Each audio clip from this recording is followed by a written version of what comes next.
Ndugu zangu, mtu asiye na mke anakosa mambo mengi sana, kwa sababu Mtume anasema ad-dunya kulluha mataa, hii dunia msione hivi, yote hii ni kustarehe, ni starehe, lakini wa khairu mataiha almar'atu salihah, starehe iliyo bora ni mwanamke mzuri mwema. Mwenyezi Mungu aturuzuku wanawake wema. Hawa wanawake wema ni wepi? Tumekasema idha nadharta ilaiha sarratka wa idha amartaha ata'atka wa idha ghibta anha hafidhatka fi malika wa fi nafsiha.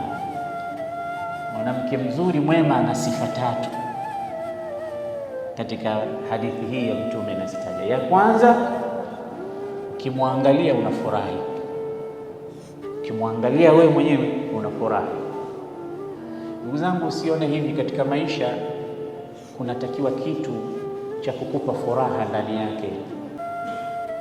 Ndani ya maisha kunatakiwa kitu cha kukupa utulivu, na utulivu na furaha vyote unavipata kwa mke wako.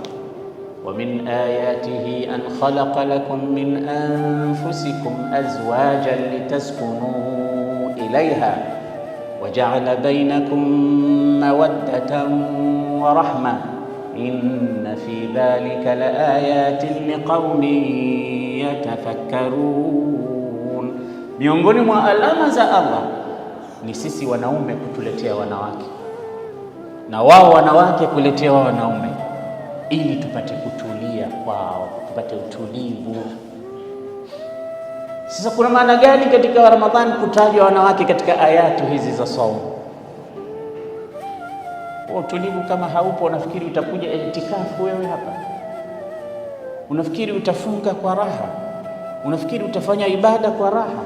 Binadamu ni dhaifu sana, kitu kidogo tu kile muharrij, na hakuna stress kali kama za mke. Ndio maana utapata vitabu vingi vyenye kuuzwa na kununuliwa ni vile vinavyofungamana na mambo ya ndoa. Wewe ukishatunga kitabu sasa hivi kinazungumzia sijui mambo ya ndoa, na kitapata wateja, basi kama atakuwa wengi sana. Au useme mimi bwana nina dawa.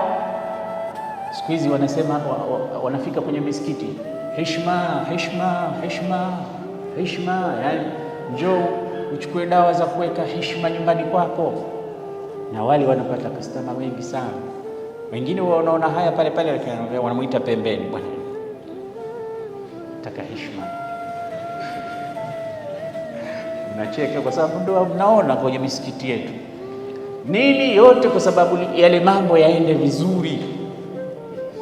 Atanikimbia huyu, utakosa mimi zile raha, na ndio maana ukaambia utulivu.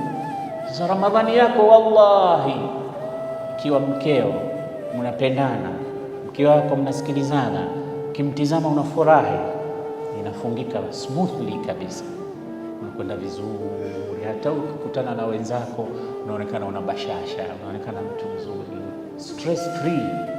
Lakini njoo iwe kinyume chake, unasema peke yako barabarani, unaona mtu yuko hivi.